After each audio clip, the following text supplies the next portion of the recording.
آپ جن کو بے وقوف سمجھتے ہیں وہ اکثر تمہاری حرکتیں نظر انداز کرتا ہے۔ تمہیں اپنے اندر کوئی عیب نظر نہ آئے تو یہی سب سے بڑا عیب ہے۔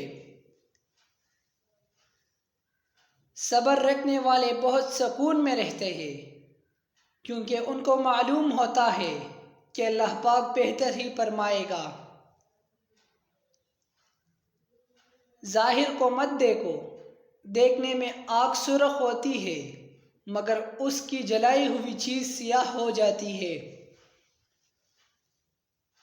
شیخ عبد القادر جیلانی رحمۃ اللہ علیہ فرماتے ہیں کہ عمل وہ ہے جس کے اندر روح ہو، یعنی اخلاص ہو۔ لوگوں کو دکھانے کے لیے کیا جانے والا کام عمل نہیں بلکہ نیک اعمال تو خلوت میں کیے جاتے ہیں۔ ریاکار کا ظاہر تو صاف مگر دل گندا ہوتا ہے۔ ایک ریاکار کی حقیقت تو عوام سے پوشیدہ ہوتی ہے مگر خاص لوگ اس کو دیکھتے ہیں، یعنی ان کے تمام تر اعمال بناوٹی ہوتے ہیں۔ وہ شخص اللہ پاک کی رضا سے محروم ہے جو ایسے کام نہیں کرتے جس کا حکم دیا گیا ہے، اور وہ کام کرتے ہیں جس کا حکم نہیں دیا گیا۔